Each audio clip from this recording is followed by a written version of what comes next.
Alright, we're here on the River Liffey in central Dublin. The sun's out, it's a nice day. St. Patrick's Day weekend, so let's talk about Dublin history. And it's Freaky Friday, Friday the 13th.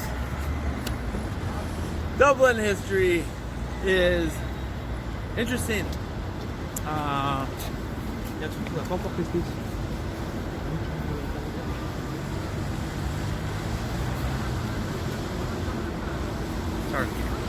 Alright, we're here in central Dublin on the River Liffey.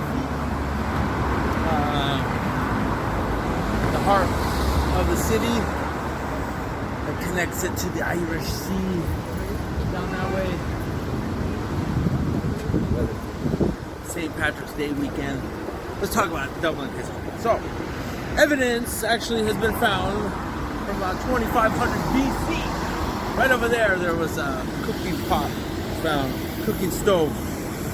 When the river didn't used to be like this, it was much wider than this. Stretching all the way down that way to where the castle is, far down that way also, until it was altered to be how it is now. There is also thoughts that a city might have existed here around 2,000 years ago. So they have found evidence 4,500 years ago or so. 2,000 years ago, Egyptian Greek geographer Ptolemy wrote of a place called Eblana city that's way out here. And there isn't a lot of evidence supporting that that was Dublin, but a lot of people think it was. So there was definitely tribes of people in City Hall down there. There's definitely tribes of people in Dublin. Gaelic tribes that were influenced and intermixed with Celtics that arrived from Central Europe. And really, the Celtics, a lot of people think Celtics, they were the original European, or one of the original European conquerors, man. They went all over the place. Poland,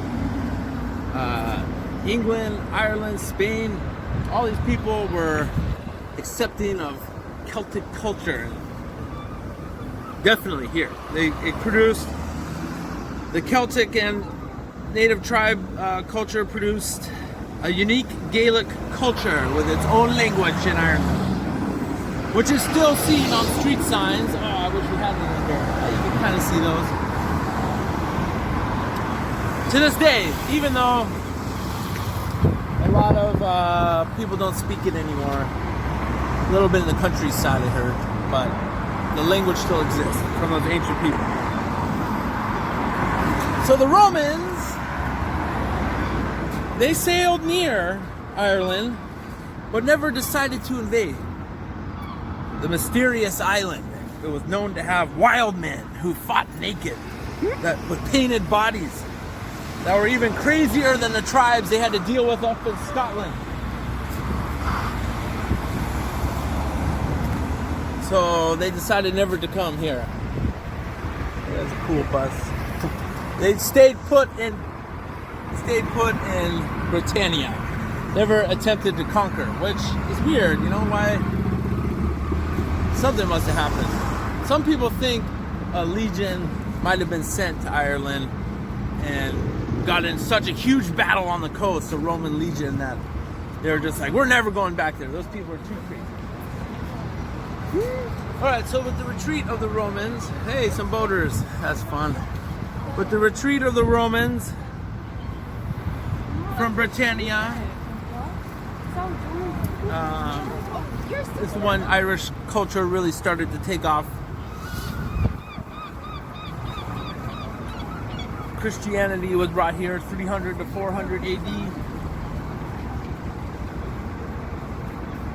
And it slowly changed the island from the Celtic animist religions that had been prevalent, and it changed into the Celtic Church. St. Patrick was actually involved in that. I think it was a little bit later, but St. Patrick, the patron saint of Ireland, was actually an English Briton. He was brought and captured as a slave, sent to Ireland. And his faith got him through slavery. He actually became free, went back home after years of being a slave, and he got through his trials and tribulations as a slave in Ireland. Then he came back to preach Christianity to the people of Ireland that he thought it could help them, and it's revered to this day. All right, anyways, a long time went by. Not a lot is known what was happening. Dublin definitely didn't really exist. Next comes the Vikings. They invaded and conquered Ireland in the 800s. And this is when Ireland's first towns were built, including Dublin. Possibly.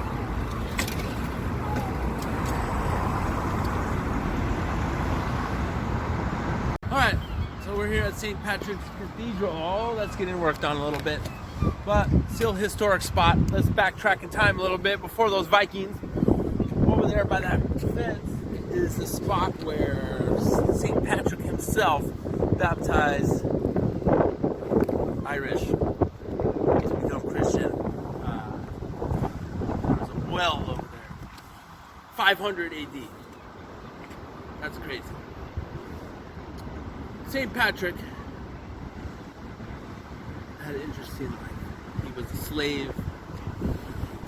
He was a Roman Britannic, which is a Romanized Britain living in England somewhere. He was captured by Irish pirates and brought to Ireland to work as a shepherd. His parents were religious, early Christians, but he not so much. But to get him through the crazy times of being a slave, which was probably rough, he relied on his faith and prayed all the time, especially noticing that the local Irish had their pagan religions that looked so bizarre and crazy to him. So he, after 6 years of slavery, escaped. He headed out to the port here, and maybe he was a slave in another area of Ireland, not here. Not a lot is known, but he escaped. He walked out to the port and bribed the fishermen to take him back to Britain Island, where he got to, and again he had to walk. He had to face near starvation, attacks from wild animals. He walked hundreds of miles and found his home again, and his parents in Britain. His faith, he said, got him through these trials. There he is there. So after this experience, in the 400s AD, he decided, he kind of liked the Irish people, even though they were slave masters, and he got used to the people. So he thought they could use some morality, and they could use Christianity. He went back to Ireland, the place where he was a slave, and began to preach the Christian, Gaelic Christian actually was at the time, Celtic Christian, like Catholic, but the early church, before Catholicism was really big, Roman Catholics. So from that day forward, Ireland says St. Patrick is their patron saint. He brought Christianity to the island. He baptized people right on that spot. People are still devout Catholics to this day, most Irish, and other things like the Church of Ireland too, Protestant. And he was an interesting man. He supposedly drove the snakes out of all of Ireland. A lot of people think that's metaphorical. He drove the evil out of Ireland. Interesting character. And they have a whole day for him, St. Patrick's Day, of course, which is worldwide, amazing holiday. A little different this year, but St. Patrick.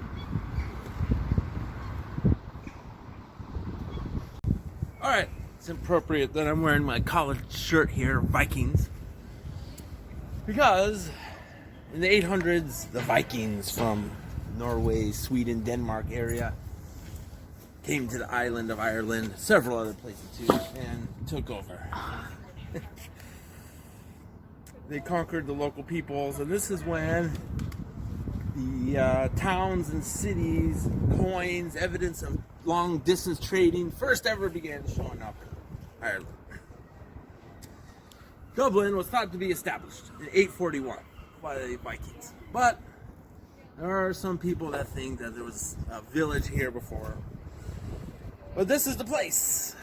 A record of the Viking city Dyfin, or the local Dublin, meaning Black Pool. So right here at the site of Dublin Castle, the river Liffey used to come all the way out here, and this is where the city first was built up by the Vikings, or maybe the Irish, probably the Irish, a little bit before. And there was a black pool. I think it's still over there.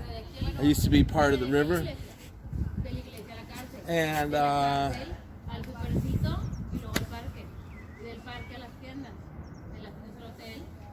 so we were just talking about all those Vikings.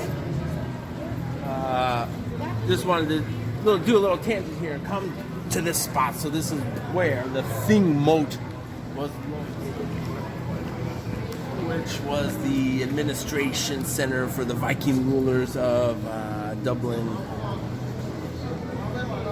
which no longer exists. Obviously, the Normans actually destroyed it when they were building. This was, you know, think of like the show, if you've seen that show, Viking, this big banquet hall kind of thing, and make decisions, and everyone's drinking. I can just imagine, right?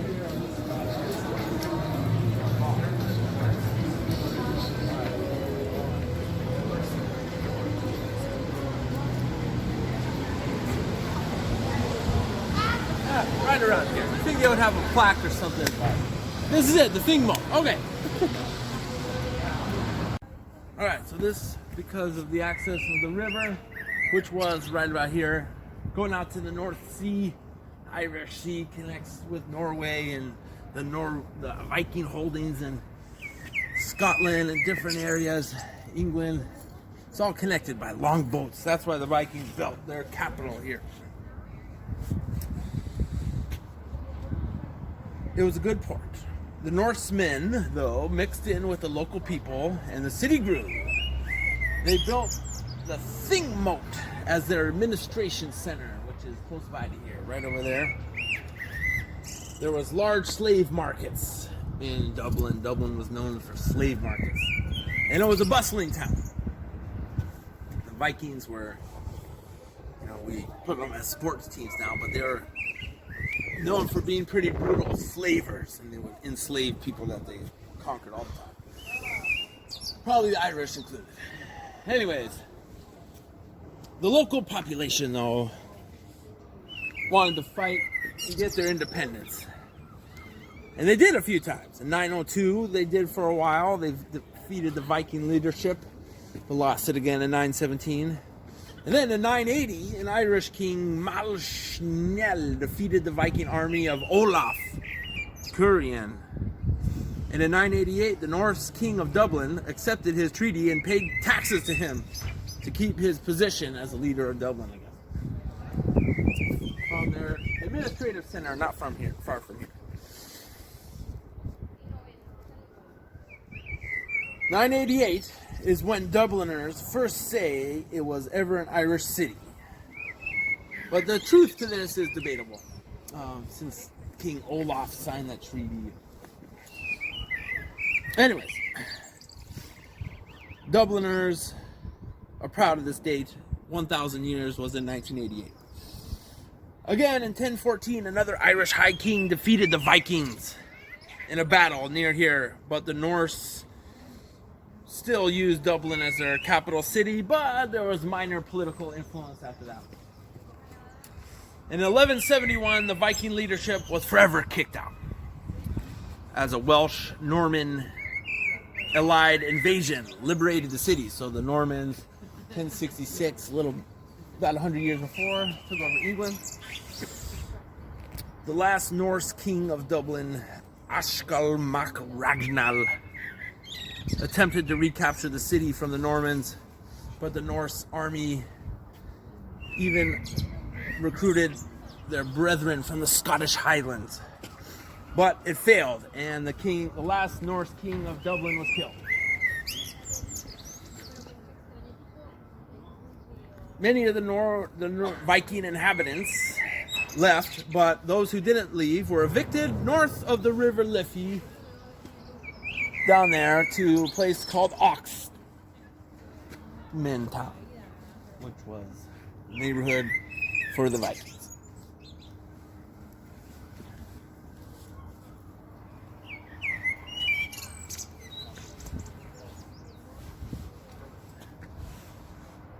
Okay, so Norman England then controlled the city and most of Ireland, especially the central and southern areas. This started around 800 years of English involvement in Ireland and the city of Dublin, installing a Lord of Ireland in 1171. Many English and Welsh began moving into the city in 1192. The first charter of the city was spoken in English, Irish Gaelic, Welsh, and French. Importantly, though, at the same time, this was built, Dublin Castle, 1204 AD. Parts of this are obviously not from then, but this was the home of the English Lord of Ireland, where he lived. But at this time, the local Gaelic culture, similar to that the Viking times, you know, the local Irish people, if you call it. But especially at this time, during the Norman English times, in the city, to a lesser extent, but in the countryside for sure, the Irish culture began to culturally dominate despite all the newcomers. And the cultural preeminence exists to this day as a unique cultural thing. Started around this time, 1200s. Really, political control was only ever held by the English in places like Dublin and a few other walled cities. Those were called the Pale. They didn't really have a good grip on the local people, to tell you the truth. By 1400, this is interesting, the English, the Normans, were absorbed completely into the local culture, actually. And it's ironic because Normans were originally a mix of Northwest French and Vikings, and the Irish were a mix of Gaelic and a little Viking. England and Wales were a mix of early Britain tribes who were Celtic influence, who were also a mix of Roman with those tribes, and then also Germanic Anglo-Saxons, and then Normans. And then Dublin became a mix of all that. So talk about a fascinating DNA. Maybe a reason why I have Irish in me, English, Welsh, and Scottish actually in my DNA. And I have about 4% Scandinavian when I did my DNA, something like that. Maybe that's why that happened. It's because of all this mixing of peoples and DNA over the centuries. Dublin, a fascinating and unique early history right here at Dublin Castle. Alright, we're here at St. Patrick's Cathedral. Let's get into the time after the Norman English came into Ireland. So the English crown really didn't meddle in Ireland over the next few centuries, 1100s, 1200s, 1300s. They didn't really have control except for a few pockets, and most of Ireland was decentralized. Authorities ran small territories called Tuatha. But here in Dublin was a Norman English site. 1297, the seat of Parliament of Dublin started, and around this time is when 3 grand churches were built in the city. This is one of them, St. Patrick's Cathedral. There's 2 others just down the street. They're all really close to each other. So the Normans brought Roman Catholicism here. Before that, they were influenced by Gaelic Christianity. Celtic Christianity. I keep messing up. It's a little bit different. Anyway, so there was an intimate little town, Dublin was. It was walled in on the south side here of the River Liffey. Everyone kind of knew each other's name. When a couple got married, they got their rings kissed by the mayor himself, each couple at a time. An Irish clan system ran the countryside all around Dublin and all of Ireland, pretty much, outside of these few walled cities. So Dubliners thought of themselves being surrounded by savages, as like a bastion of civilization. They often had to pay the clans money so that they wouldn't raid and mess up their little existence here. And it was a mix of people, you know, English, Welsh, Norman, Irish. It was an interesting place, I'm sure. Very different than probably London and other places like that at the time. York. You know, they were trying to recreate that kind of feeling. So for 500 years, Dubliners actually did a pilgrimage to a site on the coast where 500 settlers from Bristol were massacred in 1209. They often had to be guarded when they went out there, kind of like a middle finger. We're gonna go to this site. You killed these people coming here. That was crazy. 1315, Scotland even tried to invade the city, but failed. But they damaged a lot of the suburbs around outside the walled city. And then 1348, Black Death ravaged the city. Rough to think about now. But those kind of things happen a lot in history.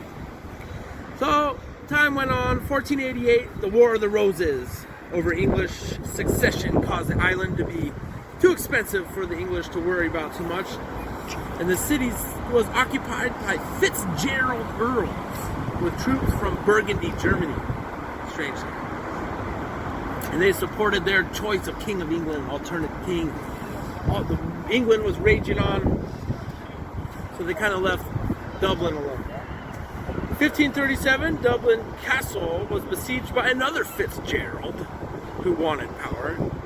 And then here come the Tudors. Henry VIII, after they seized control finally of England, sent a large force to destroy the Fitzgerald and put in the English administrators in Dublin. This started the thorough takeover of Ireland by England for many centuries. Many members of the city were happy with this, but another aspect, many members of the city were happy about this change because they, had ties to England and paid money from them, and their ancestors were English. But the installation of the Church of England, Anglicanism, during the Protestant Reformation was mostly unsuccessful in the city. 1534. The city and the countryside were mostly devout Catholics. Ever since the time started here, where St. Patrick baptized people right in this spot 500 years, 1,000 years before the time we're talking about. So, plus, it wasn't just religion. There was extra taxes were added to the city because English soldiers had to be positioned here at all times, and the people had to pay for them. This led to the 1500s protests and many rebellions. Like in 1580, where several Dubliners were executed, and others were imprisoned or hanged for their Catholic beliefs, like in 1584, an archbishop. Crazy. More on the next spot.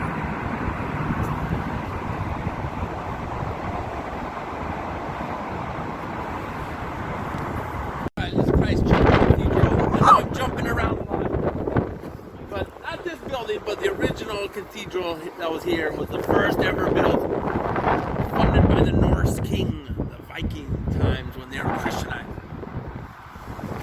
This one though was built in the late 1190s.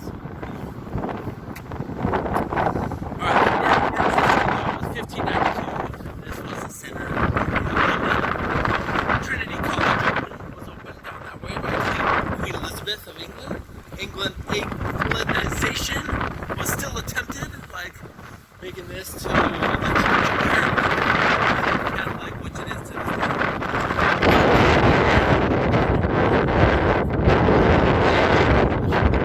Just always were fighting off the Irish.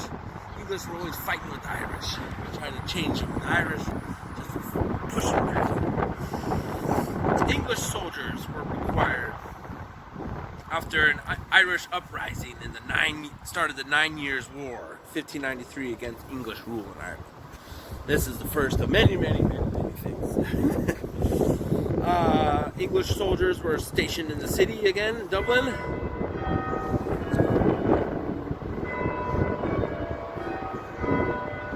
I like that. Alright, and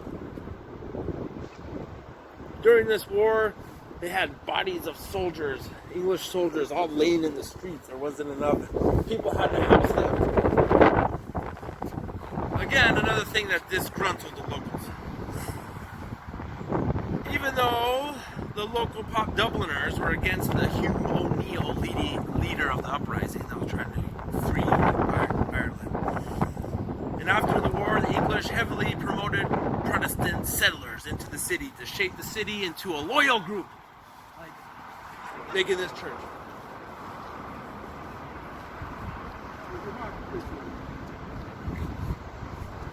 But not just Dublin, also other areas like Northern Ireland, which is part of the UK to this day. Many Protestant settlers were sent in to make them loyal people, not those Catholic rabble-rousers. Yeah, it's just crazy, all this religious stuff. But then, okay, fast forward, 1641, another Irish rebellion got Ireland in control by something called the Irish Catholic Confederation that was allied with the English royalists who were defeated by the parliamentaries in England in the English Civil War. So they liked the royalists better than the other side, which is a shame because the other side won. Dublin swelled and became majority Protestant for the first time. But many Catholics were still in the city. Irish Catholic forces then besieged the city in 1646 and again in 1649, but were pushed back during the Irish Confederate Wars. 1649, the attackers were routed and defeated in battle just south of the city, keeping the city in English parliamentary control. 1649 to 1653, Cromwell led English forces and invaded all of Ireland and crushed the Confederation, making Dublin the capital of the English-run Kingdom of Ireland. Catholics were banned from living in Dublin city limits, but it was not enforced that much. Because the old English Dubliners, who assimilated with the local population for many, many generations, some going back to the 1100s, were unsettled by this religious discrimination and wars. And they aligned more with their native Irish community and abandoned their English heritage. The penal laws were set up at this time, meant to strip the Catholic upper classes of power and get people to accept the Church of Ireland, which led to more drama we'll get to soon. Okay, getting into more modern times here. Despite all this, after 1700, the city began rapidly expanding and rebuilding under English rule, including a lot of what we see today in the late 1700s all around this area. Most of what we see today in the street layout comes from this time. So, rural migration of Irish Catholics grew into the city. And once again, it was a Catholic majority in Dublin. With hospitals being built, music and architecture was mastered in the city by intellectuals. Different industries blossomed with entire areas dedicated to weaving, butchers, food markets, like that one we've been to the other day, the north of the city. But the growing of the city and influx of newcomers created deadly, not always deadly, but poverty-stricken slums. There were rival gangs like the Liberty Boys and the Ormond Boys that involved neighborhoods tied to certain industries, like they were sons of the butchers or sons of, it was weird how it worked out. And also religious lines, of course, led to many bloody street battles and fatalities. Street gangs of 1700s Dublin must have been intense. So then we get to this place, the formal parliament. I'm not sure at what year exactly, but we're talking about that now. A lot of political stuff happened. Not my favorite thing to research, but it's kind of important. In the late 1770s, the Irish Parliament and Westminster in London, were trying to hash out a deal. Ireland wanted a little bit more autonomy for making decisions, and also benefits to having access to the British Empire, especially the colonies like Caribbean and stuff like that. Ireland was kind of kept out of that. English benefited the most. Anyway, 1778, the penal laws were repealed, was part of that deal. So that means Catholics weren't barred from important positions anymore, and some other things. But there still wasn't much change. This led to, we're going to talk about some intense stuff now, a long string of it that I never knew about. The United Irishmen in 1790s that wanted more independence. One of many rebellions started at this time. An Irish rebellion came to take Dublin in 1798. But the leaders were arrested and a large English military presence was in the city. Not too much violence in Dublin with this one, but because of this, London decided in 1801 to sign the Irish Act of Union and passed, officially making the United Kingdom of England, Scotland, and all of Ireland, which crushed all the hopes of more autonomy. The Irish Parliament was abolished, and a new representation for Ireland was sent to London. House of Commons in Westminster. They no longer met here to decide laws or different measures for Ireland. So it was a big loss for the city. Dublin suffered as it lost its political power and wealth. Many areas that once housed wealthy families associated with Parliament turned into slums. Into the 1800s, there was more political movements, but nothing substantial. Always had this fight for wanting to have freedom. Although the city did have Catholic leadership growing again for the first time in a while, everything's so religious here. We talk about that. That's why I want to kind of make these videos away from people. This stuff's still with Ireland today. But the city of Dublin and the area of the now country of Ireland was shunned by the British development into the Industrial Revolution because of these past regressions, constant problems they had with England. So, unlike Belfast in the north, and of course in England, like Manchester, Liverpool, even Glasgow, all these places, all this industry was starting up and tons of jobs. Dublin had none of that. They didn't want, none of the people wanted it here, like the English rich factory owners, stuff like that. So the best jobs in the city actually were Guinness, Jameson, tram operators, and a nice biscuit factory.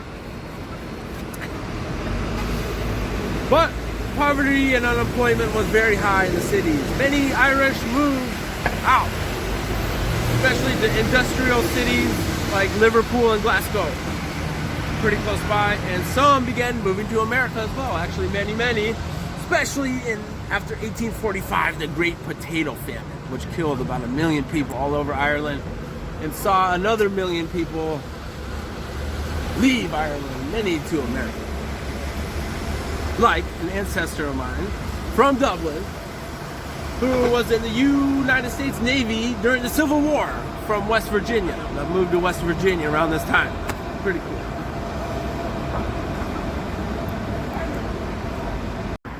Okay, let's get into the modern history of Dublin and Ireland. We're here at the courthouse, and the late 1800s and also the 20th century. Cool bird. We're here on the River Liffey, and this is the Four Courts area. It got a little rough after the potato famine in 1845 and Irish independence movement was still strong. So 1860s saw a lot more political protests and uprisings for more independence in the city. Something called the Fenian movement. Again, despite all this, the city grew, and by 1900 it was known as one of the largest cities in the British Isles. And a lot of this area was built, but it wasn't really like how it is now. It was infamous for large tenement slums. Many people were moving in from the countryside that were affected by the potato famine, farmers looking for jobs in Dublin. And it had the British Empire, which was the whole world, basically, at the time. In 1900, the British Empire's biggest red light district. It was infamous in Ireland, in Dublin. So it was kind of a rough town, early 1900s. I could just imagine. We still have some homelessness and drugs to this day. But it's about to get super crazy. So World War I was sparking off in Europe. 1913, around then, 1914. But here, all kinds of craziness was going on. There were different disputes and movements trying to get more independence from Ireland away from England. In 1916, something called the Easter Rising happened, which happened on Easter Sunday. 1,250 armed Irish Republicans, IRA. Talk about them too loud, they still exist. Pretty intense. I get it though. Freedom fighters. Okay, anyway, we're going to talk a lot about them in the next few parts here. So, they stormed Dublin to create a free state, taking over many buildings and neighborhoods, like the courthouse. Whole neighborhoods they took over. Other important buildings that no longer exist. British forces came in and sailed up the River Liffey here and bombarded the city from a gunboat, leading to destruction of a lot of the city center, actually. A lot of buildings around here were destroyed. 450 deaths and 1,500 people were injured, not just the rebels, but also civilians. It was a bad day in Dublin. There was also heavy urban guerrilla combat in the neighborhoods, sporadically. And British troops also suffered a lot of casualties and ambushes. The city was marked also by looting and lawlessness while this was happening, and chaos, with entire shops totally ransacked. Crazy. This happened right here, not that long ago, just like about 100 years ago.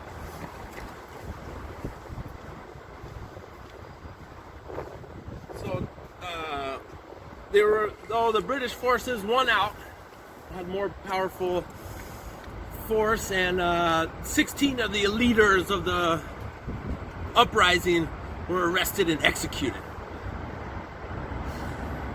Initially, though, Dubliners, were mad about this uprising because of doing it on the holy day of Easter Day. The church bells ring, staunch Catholics. They did this horrible uprising that caused so much violence and destruction in the city on Easter Sunday. So Dubliners were mad at the group because of that. And also many of them had relatives that were serving in the British forces. A ton of Irish were in the World War I fighting for United Kingdom. So initially, most Dubliners had a bad feeling for this, but that changed when the 16 of the leaders were executed. without trial. Just. So this started in 1918, the Sinn Féin Party, which was a Freedom for Ireland party. Won most of the seats in the House of Commons in London to represent Ireland. But instead of, after the vote and win, instead of heading to London to represent Ireland in the Parliament, they stayed in Dublin. And they proclaimed the Irish Republic as a new country in Parliament, refusing to do what England said. This started in 1919 to 1921, the Irish War of Independence. It was a guerrilla war between the IRA and British forces and Ireland had some loyalists, especially Protestants. The IRA is largely Catholic. There were urban clashes and assassinations of police and different political members all throughout the city during this time. Just 100 years ago, right here. A lot of people don't know about this. I was actually, reading about this. Very interested. In 1920, there was 3 huge bombings and attacks. 3 bombings or attacks every day on British patrols throughout the city. British soldiers were getting killed. Grenade attacks, all kinds of crazy stuff. Armed people were everywhere. They were just dressed as civilians. A few incidents are remembered to this day, like an 18-year-old IRA member who was captured during an ambush where 3 British soldiers were killed and another guy who was killed in a long shootout after a long manhunt to find him. And also, the British forces in Dublin recruited brutal loyalist gangs to help them, like the Black and Tans, who burned down a whole town in the suburbs, actually. Trying to weed out where weapons were stored and people were hiding. It's a really crazy history. Most people were focusing on World War I at this time, which in itself was awful, but this was happening right here. Now we're talking about the 20s now, though. That was a little right after World War I. The bloodiest day in all of this was called the Troubles. This is really awful.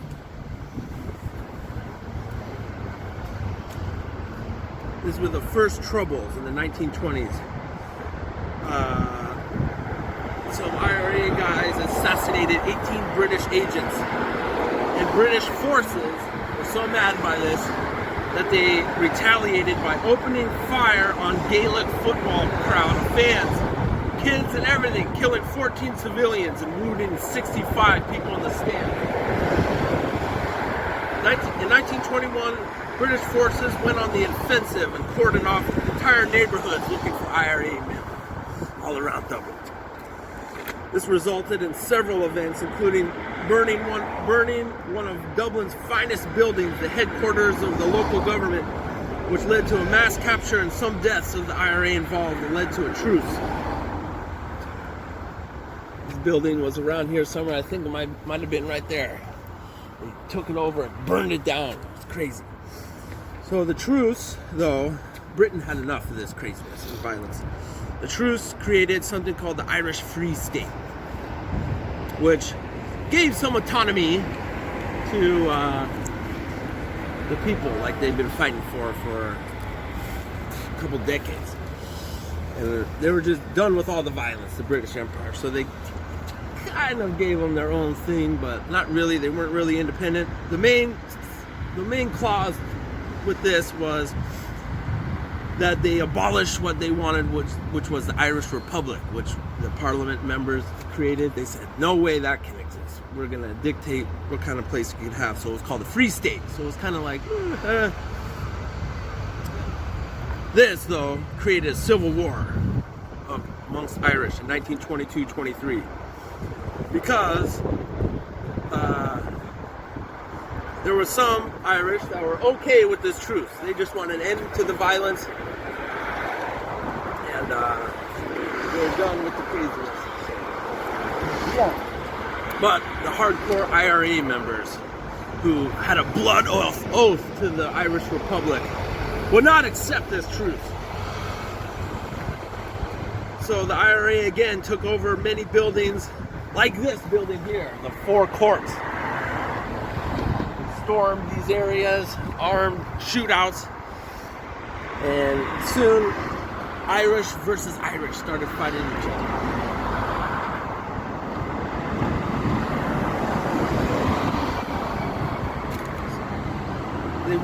They put the new leader. They wanted the leaders of the new free state in a bind. So Ireland, Britain installed some people that they could trust, I guess, to run the free state, and they were in a bind to either fight against their countrymen or relinquish complete control again to England. So they had to act, and they shelled the occupiers, which led to even more guerrilla fighting between Free State and IRA troops all around the city. Irish versus Irish. So sad. Huh? They're listening, crows. All this violence that happened right here. Over 300 people were killed on this one day. Assassinations, then revenge executions of prisoners. Back and forth kept happening, like a political woman was assassinated by the IRA, and then inside of a prison, a bunch of people, they had executed a bunch of people. Pretty crazy times, man. This happened right here. But after this, the city and the fighting in the city quieted down a little bit, but it still occurred a lot in the countryside. But the city suffered badly in all this violence, 1916 to 1922. Thousands dead, many grand buildings destroyed and completely lost, including a records building that was bombed and burnt down that contained thousands of years of Irish records inside. A lot of history lost, real sad. But after all this, Ireland became independent, which it is to this day. After all that violence and infighting, in 1923 they set up a new parliament and rebuilt the city. World War II, Ireland was neutral, which is interesting. They didn't fight in World War II at all. There was just one bombing in Dublin by Nazi Germany. In 1941, they bombed Dublin once. Minor bombing, not that bad compared to a lot of places. And they think it was a retaliation because the Irish sent trains up to Northern Ireland to help them out because of the war. And the Germans, I guess, saw that as a sign, because obviously that's the United Kingdom and they weren't neutral up there. But Dublin was mostly unscathed by World War II. A lot of Jewish people of Europe actually fled to Dublin and grew the community here. So after World War II, we're getting into modern times, 1960s to 1990s. More of the troubles. This is the second round of troubles. So, the IRA's new stance was to unite all of Ireland, which they're still fighting for to this day. Northern Ireland has a lot of Protestants. They're part of the United Kingdom, and that's what they began fighting. Once again, on religious lines. The IRA is Catholic. The city was affected again a few more times, several bombings in the 1970s, and one event where the IRA burned down the British embassy in retaliation for killing 13 armed protesters in Northern Ireland. Into the 1980s, though, the violence probably stopped. Finally stopped. With all those decades. It's crazy, man. Right here. Thankfully, and it ended, and after a rough 20th century, resurgence in neighborhoods, building projects, the Temple Bar right over there a little bit, became the cultural center of all of Ireland. Group music started coming out of here. Big groups like U2 and others became very popular, and it's a very popular tourist destination to this day, especially for the diaspora of Irish immigrants, especially those from America, which includes tens of millions, I think maybe almost 100 million people have Irish ancestries, even me. They love coming to Dublin, especially around the time of St. Patrick's Day. which is celebrated worldwide, and Dublin is the soul and heart of all Irish worldwide culture. It now has a thriving tech industry and is a member of the EU. All right, Dublin history 2020.